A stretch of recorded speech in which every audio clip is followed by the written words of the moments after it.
Good morning बच्चों। देखिए हम शुरू करने जा रहे हैं क्लास 10 का साइंस। एनसीईआरटी पैटर्न्स में है जो भी आपकी समीकरण है पहले पार्ट में और हेडिंग वो सभी क्या आज पढ़ाया जाएगा।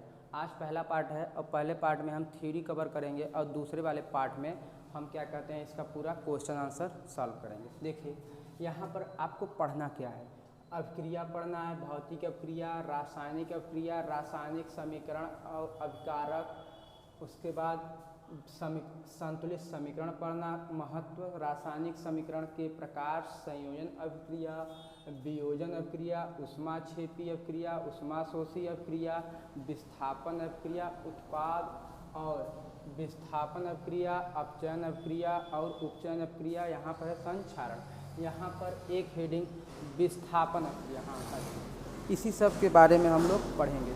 चलिए देखते हैं। पहले पाठ का नाम है, आपके पाठ का नाम है रासायनिक अभिक्रिया। तो पहले हम लोग थोड़ा जान लेते हैं कि रासायनिक अभिक्रिया होता क्या है और कैसे होता है। चलिए देखते हैं। ध्यान देखो, रासायनिक अभिक्रिया पहले देखते हैं अभिक्रिया। ध्यान देखिए, अभिक्रिया। अभिक्रिया आपकी दो प्रकार की होती है। कौन सी? भौतिक अभिक्रिया। ध्यान दीजिए, भौतिक अभिक्रिया, और दूसरी होती है रासायनिक अभिक्रिया। रासायनिक अभिक्रिया। ध्यान दीजिए, भौतिक अभिक्रिया क्या होती है? ऐसी अभिक्रिया जिसमें कोई परिवर्तन न हो। जैसे बल्ब है, बल्ब को बुता दीजिए, ऑफ कर दीजिए, ऑन कर दीजिए, पंखे को ऑफ करिए, ऑन करिए, कोई परिवर्तन नहीं होता। इसे कहते हैं भौतिक परिवर्तन। भौतिक अभिक्रिया जिसमें आपका कोई बदलाव न हो, पदार्थ जिस अवस्था में है उसी अवस्था में रहे, उसे क्या कहते हैं? भौतिक अभिक्रिया। जैसे आपका मार्कर है और मार्कर को यहाँ से अगर काट दिया जाए तो मार्कर दो टुकड़ा में हो जाएगा, तो कहा जाएगा भौतिक परिवर्तन। इसी मार्कर को अगर जला दिया जाए तो जब जला देंगे तो यहाँ पर क्या हो जाएगा? ये राख बन जाएगा, कुछ ऑक्सीजन उड़ जाएगा कार्बन डाइऑक्साइड बनकर, तो क्या हो जाएगा? तब हो जाएगा रासायनिक परिवर्तन। अगर सिर्फ काट दिया जाए तो क्या होगा? भौतिक अभिक्रिया। भौतिक अभिक्रिया में कोई बदलाव नहीं होता, उसे कहते हैं भौतिक। जिसमें बदलाव होता है, अब बदलाव क्या होगा? पदार्थ की भौतिक अवस्था बदल जाएगी, रासायनिक परिवर्तन हो जाएंगे, आयतन बदल जाएगा, घनत्व बदल जाएगा। वो सब किसमें होगा? रासायनिक अभिक्रिया। जैसे आपके यहाँ बल्ब का जलना, बल्ब का जलना, बल्ब का जलना, बल्ब का जलना कौन सी अभिक्रिया है? भौतिक अभिक्रिया। पंखे का चलना, पंखे का चलना कौन अभिक्रिया है? भौतिक अभिक्रिया। पंखा बार बार बंद कर सकते हैं। और ये दूध से दही बनना, दूध है, दूध से आपका क्या हो गया? दही, तो क्या हो गया? रासायनिक परिवर्तन। अब भौतिक परिवर्तन, रासायनिक परिवर्तन। अब दही है आपका, दही से क्या बन गया? घी, दही से घी मक्खन निकाला जाता है, ये सब क्या हो गया? रासायनिक परिवर्तन। अब देखिए, इसका आयतन, घनत्व और द्रव्यमान नहीं बदलता, द्रव्यमान सेम रहता है, इसका भी और इसमें। द्रव्यमान संरक्षण का नियम है, द्रव्यमान को न उत्पन्न किया जा सकता है न ही नष्ट किया जा सकता है, एक रूप से दूसरे में बदला जा सकता है। तो भौतिक अभिक्रिया, बल्ब का जलना, पंखे का चलना, ये कौन सी अभिक्रिया है? भौतिक अभिक्रिया। रासायनिक अभिक्रिया का है दूध से दही, दही से घी, क्या है? रासायनिक अभिक्रिया, इसमें बदल जाता है। जैसे आपका देखेंगे हाइड्रोजन है H2 और ऑक्सीजन O2 मिलता है तो क्या बनता है? जल, H2। इसको संतुलित कर लीजिए, हो जाएगा। तो क्या हो गया? जल। ये हो गया रासायनिक, क्योंकि हाइड्रोजन गैसीय अवस्था है, ऑक्सीजन भी गैसीय अवस्था, जब दोनों का मिलते हैं तो क्या बन जाता है? जल। जल क्या है? द्रव अवस्था। तो इनकी भौतिक अवस्था पहले क्या थी? इनकी अवस्था गैस थी, अब क्या है? द्रव। तो इसमें भौतिक अवस्थाएं बदल जाती हैं। तो आपका ये हुआ क्या? अभिक्रिया। भौतिक अभिक्रिया कितनी? दो प्रकार की, भौतिक अभिक्रिया, रासायनिक अभिक्रिया। बल्ब का जलना, पंखे चलना कौन? भौतिक। दूध से दही, दही से पनीर हुआ, क्या हुआ? रासायनिक अभिक्रिया। अब देखिए आगे, जैसे इसमें बहुत सारे हैं, कह सकते हैं कि आप सब्जी बना दिए, सब्जी क्या दही से फिर दूध बनेगा? नहीं, यानी यह उल्टा नहीं होता है, दूध से दही नहीं बनेगा, दूध से दही बन गया, दही से दूध नहीं बनेगा।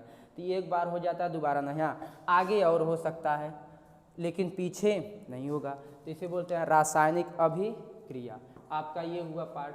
अब अगली हेडिंग है आपकी एनसीईआरटी बुक में जो हेडिंग दिया है, अगली हेडिंग यहाँ पर आपके देखिए लिखा गया है। यहाँ पर कौन सी हेडिंग लिखा गया है? भौतिक अभिक्रिया, अभिक्रिया हो गया, भौतिक रासायनिक अभिक्रिया हो गया। अब रासायनिक समीकरण। अब जैसे मैग्नीशियम, ध्यान दीजिए, मैग्नीशियम, मैग्नीशियम की क्रिया होगी किससे? ऑक्सीजन से। ऑक्सीजन से मैग्नीशियम क्रिया आखिर तो बनेगा magnesium oxide. Magnesium oxide, magnesium oxide बनेगा। अब देखिए रासायनिक समीकरण होता क्या है? यही है, यानी मैग्नीशियम और ऑक्सीजन की क्रिया होगी तो बनेगी मैग्नीशियम ऑक्साइड। ये हो गया आपका रासायनिक समीकरण। जैसे hydrogen, hydrogen plus oxygen, hydrogen और ऑक्सीजन की क्रिया कराए तो क्या बनेगा? जल। क्या बनेगा? जल। आपके क्या हुआ? रासायनिक समीकरण। रासायनिक समीकरण। अब उसके बाद संतुलित रासायनिक समीकरण हो गया। अब रासायनिक समीकरण का महत्व क्या है? रासायनिक समीकरण हो गया। अब ये तो हो गया। अब केमिस्ट्री की भाषा में इसको कैसे लिखेंगे तो ध्यान दीजिए। जैसे मैग्नीशियम है, चलिए मैग्नीशियम को बोलते हैं Mg। क्या? Mg। ऑक्सीजन का होता है O2। क्रिया होगा तो क्या हो जाएगा? Magnesium oxide. अब कैसे क्रिया हुआ? मैग्नीशियम आपका बनाता है +2। क्या बनाता है? +2। और ऑक्सीजन का बनाता है -। दोनों की क्रिया होगी तो क्रिया हमेशा विपरीत आवेशों के बीच में होती है। जब यहाँ क्रिया करेंगे तो यहाँ पे देखिए आवेश बराबर है तो क्या हो जाएगा? ये MgO, मैग्नीशियम ऑक्साइड। अब जब मैग्नीशियम ऑक्साइड हो गया तो यहाँ पे देखेंगे। अब इसको समीकरण संतुलित कर लेते हैं। संतुलित कैसे करने का? क्योंकि द्रव्यमान संरक्षण का नियम है कि इस साइड के संख्या और उस साइड दोनों बराबर। जैसे Mg यहाँ पर 1 है, यहाँ पर 1, ऑक्सीजन 2 है, यहाँ कितना है? 1। यही होगा, यानी रासायनिक समीकरण संतुलित। अब देखो Mg 1 है, ऑक्सीजन 2 है, यहाँ पर 1 है, इसको संतुलित करते हैं। संतुलित करने के लिए दोनों तरफ बराबर होना चाहिए। द्रव्यमान संरक्षण का अब देखो यही होता है। देखिए आगे ये है प्रथम और ये द्वितीय, इसको क्या बोलते हैं? अभिकारक। ये क्या है? अभिकारक, पहला अभिकारक। ये कौन सा है? दूसरा अभिकारक। जब दोनों की क्रिया होगी तो क्या बनेगा? उत्पाद। इनको इस साइड वालों को अभिकारक बोलते हैं। क्या बोलते हैं? अभिकारक। प्रथम अभिकारक, ये क्या हो गया? ये भी अभिकारक है, अभिकारक। और ये आपका कौन होगा? सेकेंड। ये जो बना है उसको क्या बोलते हैं? उत्पाद। क्या बोलते हैं? उत्पाद। ये आपका रिएक्टेंट हुआ दोनों, और ये क्या है? प्रोडक्ट। ये क्या हो गया? उत्पाद। समझ में आया? इसमें देखिए जब 2 या 2 से अधिक अभिकारक, जब 2 या 2 से अधिक अभिकारक मिल करके एक नए पदार्थ के निर्माण करते हैं तो उसे क्या कहते हैं? रासायनिक उत्पाद। ये अभिकारक है, यह भी अभिकारक है, ये क्या है? उत्पाद। अभिकारक के अणुओं की संख्या और उत्पाद के अणुओं की संख्या बराबर होनी चाहिए। मतलब जितने अभिकारक दोनों मिला दीजिए और उत्पाद दोनों मिला दीजिए, दोनों की संख्या क्या होनी चाहिए? बराबर। इसीलिए किया जाता है संतुलित। चलिए संतुलित करते हैं। संतुलित करने का नियम ये है कि पहले धातुओं को किया जाता है। मैग्नीशियम धातु है, 1 है, 1 है। ऑक्सीजन अधातु है। अब ऑक्सीजन का नंबर है 2 है, यहाँ 2 है। आप यहाँ जब 2 बढ़ाएंगे तो यहाँ नहीं बढ़ा सकते। कहाँ बढ़ाएंगे? आगे। आगे बढ़ गया ऑक्सीजन, या 2 दोनों के लिए काम करेगा, यहाँ भी और यहाँ भी। तो यहाँ पर 2 इसके लिए काम करेगा और इसके। अब देखिए मैग्नीशियम भी 2 हो गया तो यहाँ मैग्नीशियम कितना है? 1, तो यहाँ बढ़ा लेते हैं तो मैग्नीशियम कितना हो गया? 2। अब आपका ये हो गया संतुलित रासायनिक समीकरण।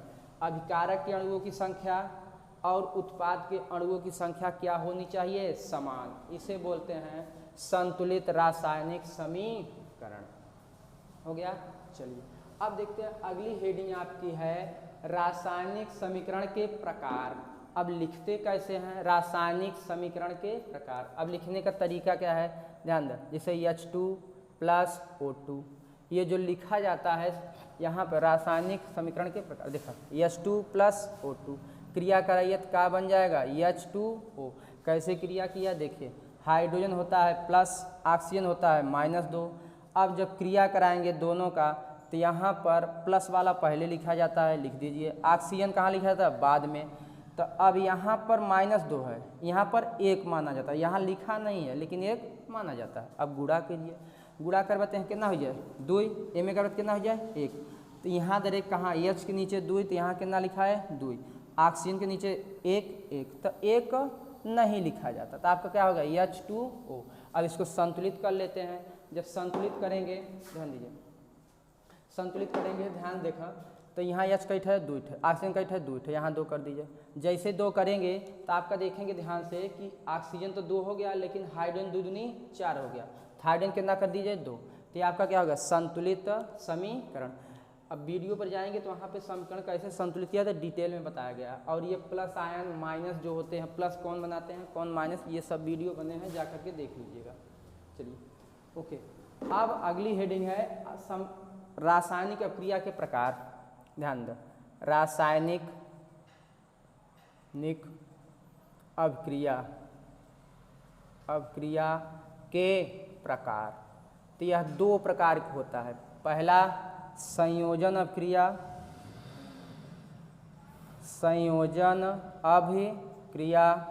दूसरा वियोजन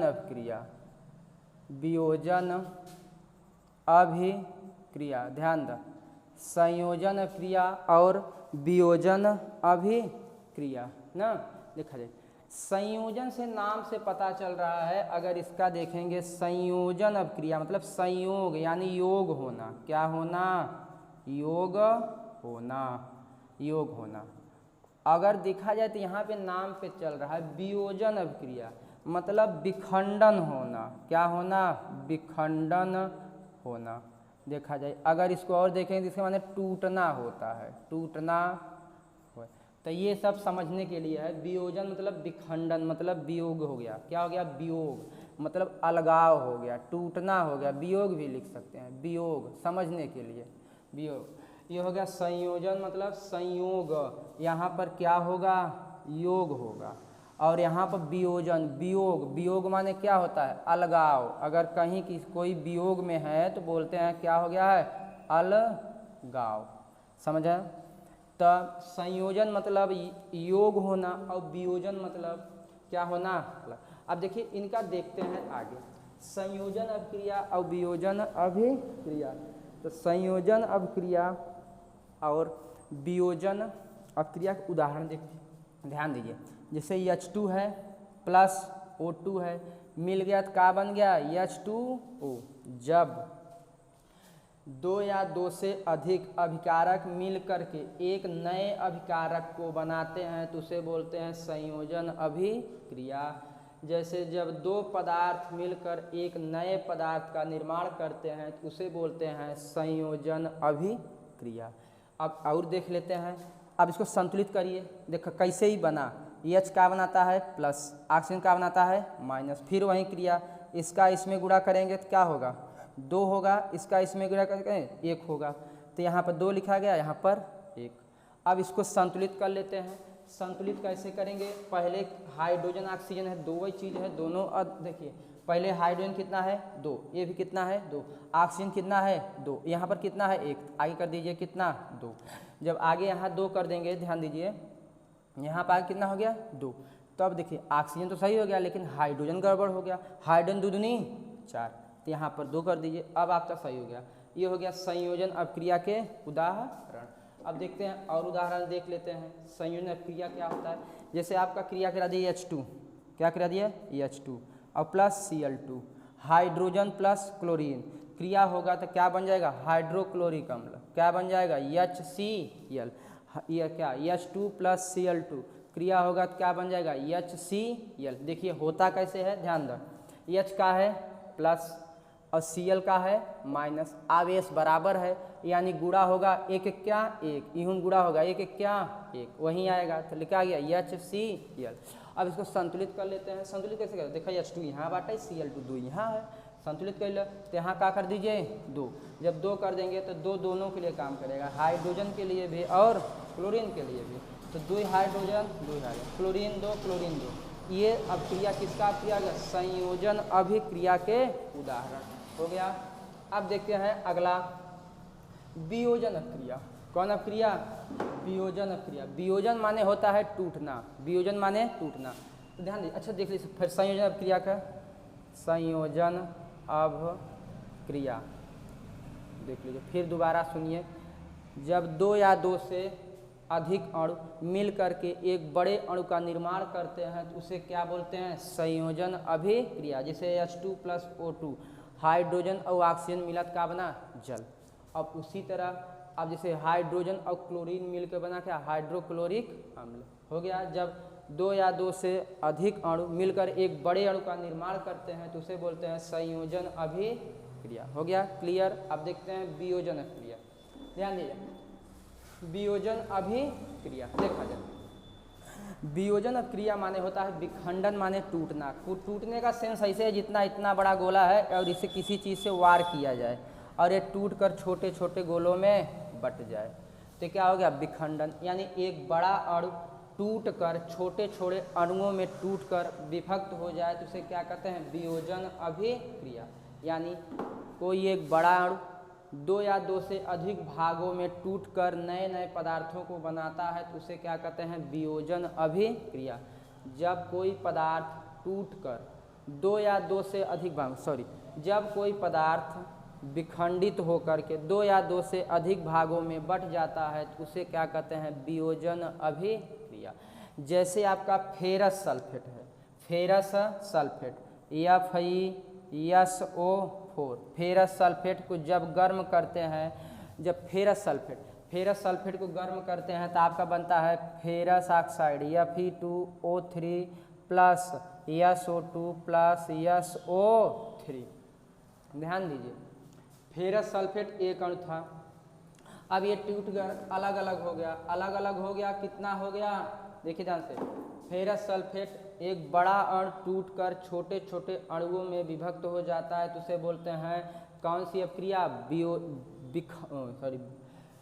कौन सी अभिक्रिया, वियोजन अभिक्रिया। कौन अभिक्रिया, वियोजन अभिक्रिया। ध्यान दीजिए, उसे कौन अभिक्रिया बोलेंगे, वियोजन अभिक्रिया। फेरस सल्फेट का बड़ा अणु था, इसको ताप, टेम्परेचर का निशान है, टेम्परेचर मतलब ताप। जब इसको गर्म करते हैं तो क्या बनता है, फेरस ऑक्साइड और sulphur dioxide, sulphur try oxide. तो एक बड़ा अणु था टूटकर दो भागों तीन भागों में बट गया तो क्या हो गया आपका, वियोजन अभिक्रिया। कौन अभिक्रिया, वियोजन अभिक्रिया। ध्यान दिया जाए, कौन अभिक्रिया, वियोजन अभिक्रिया। एक बड़ा पदार्थ छोड़कर दो या दो से अधिक भागों में बट जाता है तो उसे क्या बोलते हैं, वियोजन अभिक्रिया। चलिए अब इसको संतुलित कर लेते हैं। F कैट है, एक थे, यहाँ कैट है, दो थे, दो यहाँ बढ़ा दीजिए, हो गया।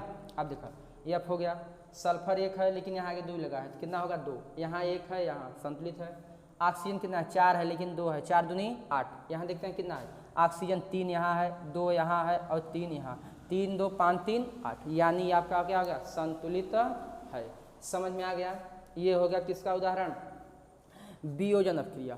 कौन अभिक्रिया, वियोजन। अब देखिए इसी तरह देखते हैं चूना पत्थर CaCO3, कैल्शियम कार्बोनेट। देखो कैल्शियम कार्बोनेट, इसको जब गर्म करते हैं तो बनता है CaO plus CO2, carbon dioxide. ध्यान दीजिए, एक बड़ा अणु था और ये टूट करके दो भागों में बट गया, दो भागों में बट गया। देखना, बड़ा अणु था टूट कर दो भागों में बट गया तो कौन अभिक्रिया होगा, वियोजन अभिक्रिया। इसको संतुलित कर लेते हैं, ये है कैल्शियम Ca है, वहाँ संतुलित है। एक बड़ा अणु टूट कर दो या दो से अधिक भागों में बट जाता है तो इसे क्या बोलते हैं, वियोजन अभिक्रिया। हो गया। अब चलिए अगली हेडिंग पर चलते हैं। अगली हेडिंग है आपकी ऊष्माक्षेपी अभिक्रिया। ध्यान दिया जाए, ऊष्माक्षेपी अभिक्रिया, ऊष्माक्षेपी अभिक्रिया। समझ में आए, ऊष्माक्षेपी मतलब होता है ऊष्मा को मुक्त करना, ऊर्जा को मुक्त करना, यानी ऊर्जा क्या करना है, मुक्त करना। ऐसी अभिक्रिया जिसमें ऊर्जा मुक्त होती है तो उसे क्या कहते हैं, ऊष्माक्षेपी अभिक्रिया।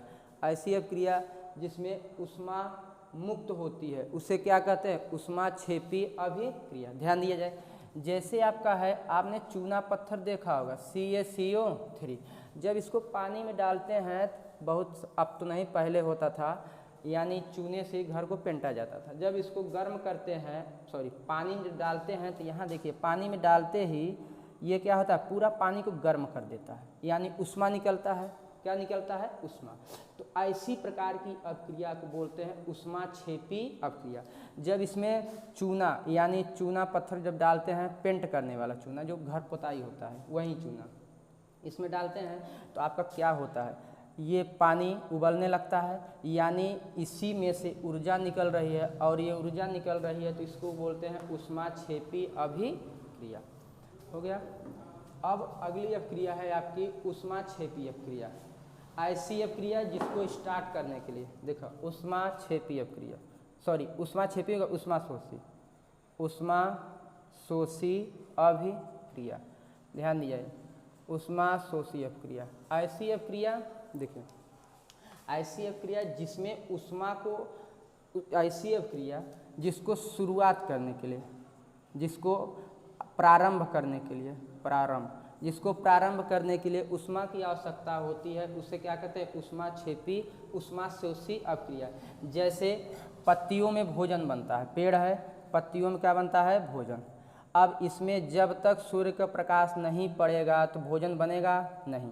सूर्य का प्रकाश जब सनलाइट पड़ेगा तभी आपका भोजन बनेगा, कि मतलब पत्तियों का भोजन। तो ऐसी अभिक्रिया जिसको प्रारंभ करने के लिए ऊष्मा की आवश्यकता होती है उसे क्या बोलते हैं? ऊष्माशोषी अभिक्रिया। ये क्या हुआ? ऊष्माशोषी अभिक्रिया।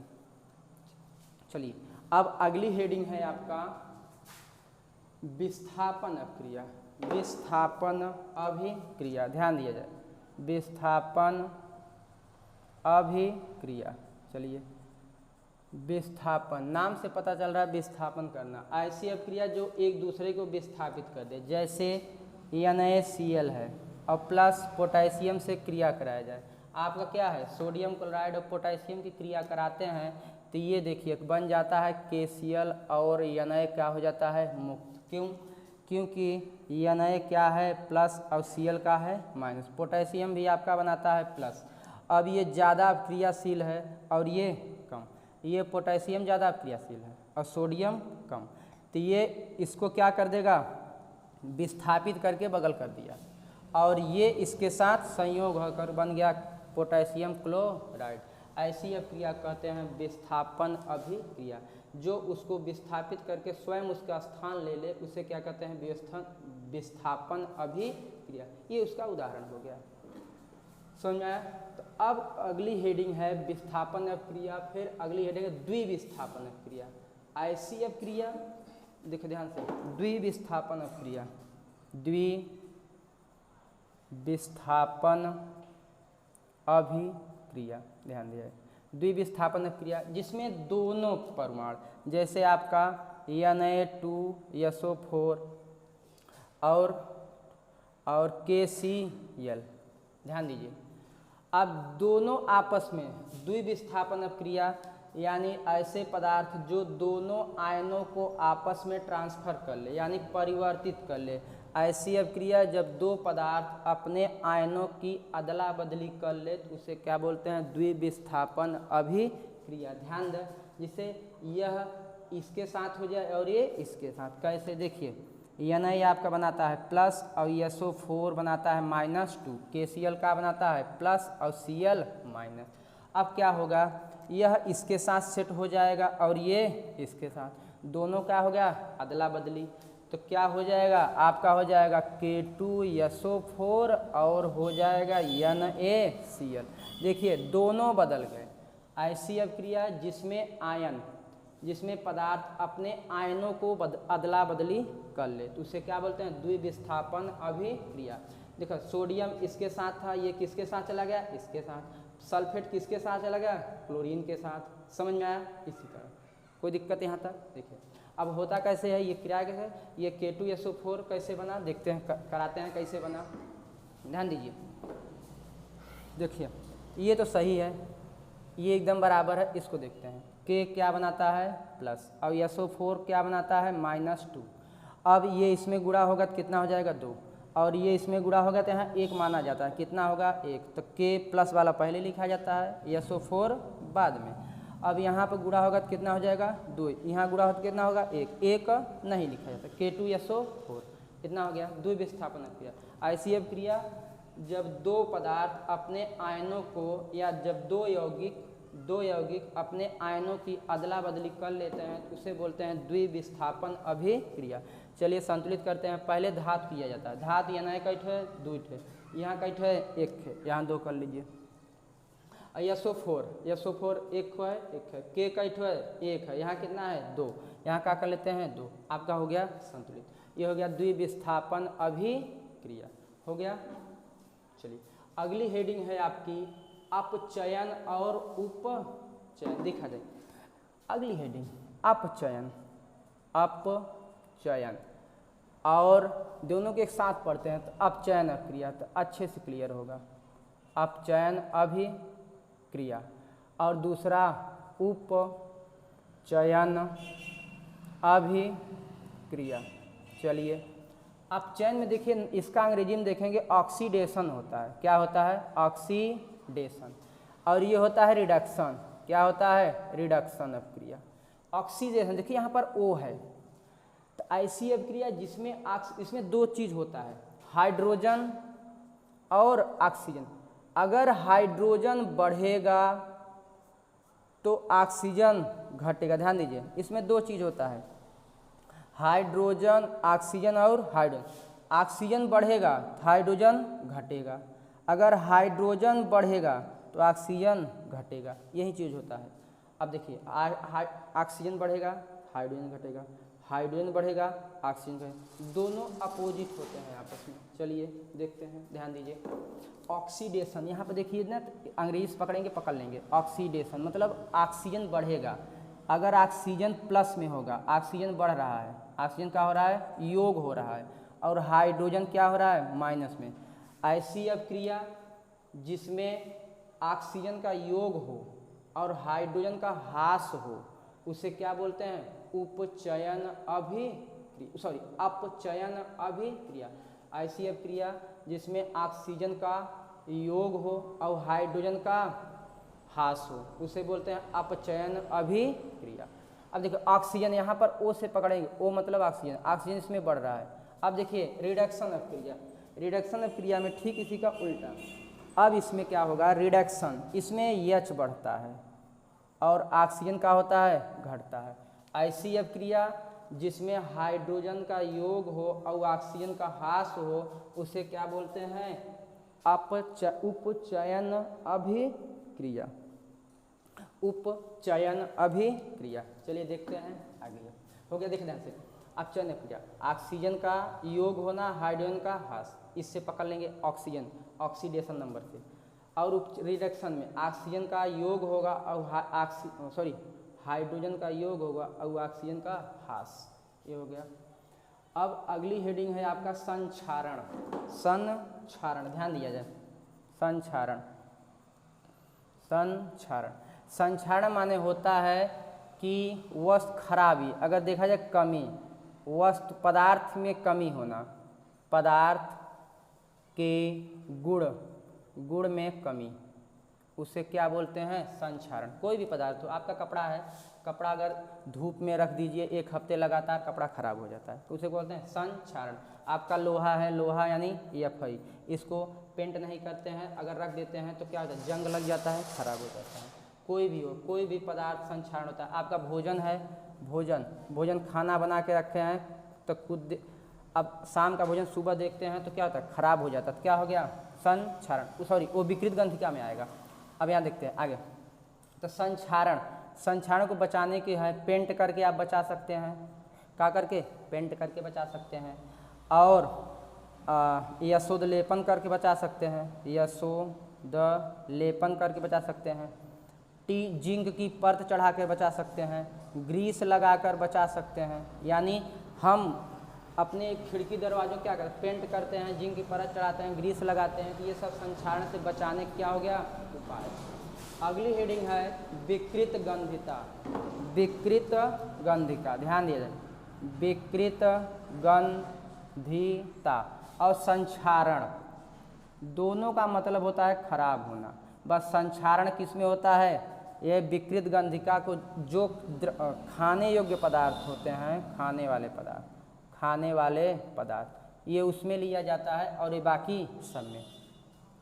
विकृत गंधिका आप खाना शाम का भोजन सुबह खराब हो जाता है, देखेंगे अगर मान लीजिए कभी खराब खाना गलती से टेस्ट हो जाता है तो अम्लीय हो जाता है, खट्टा आता है। कैसा आता है खट्टा आने का मतलब उसमें हाइड्रोजन आयन बढ़ गया है।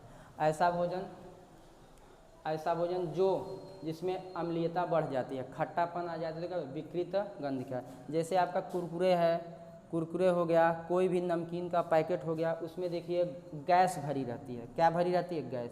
क्यों? क्योंकि वो विकृत गंध का ना हो, खराब ना हो। उसमें कौन सी गैस होती है? Nitrogen gas. नाइट्रोजन गैस इसलिए भरी जाती है कि यह अभिक्रियाशील नहीं होती, जिसके हमारे आपका कोई भी खाने वाला पदार्थ है वो जो पैकिंग किया जाता है उसमें फालतू गैस जो होती है उसको निकाल करके उसमें नाइट्रोजन भरा जाता है। नाइट्रोजन भरने से क्या होता है कि आपका जो पदार्थ है खाने वाला वो खराब नहीं होता। इस तरह आपका पूरे चैप्टर का जितने भी समीकरण थे अपक्रिया समीकरण और अपक्रिया और क्या कहते हैं हेडिंग, ये सब कंप्लीट हो गया। ये पार्ट 1 था। पार्ट 2 में आपका जो पूरा क्वेश्चन है वो सॉल्व किया जाएगा। ओके।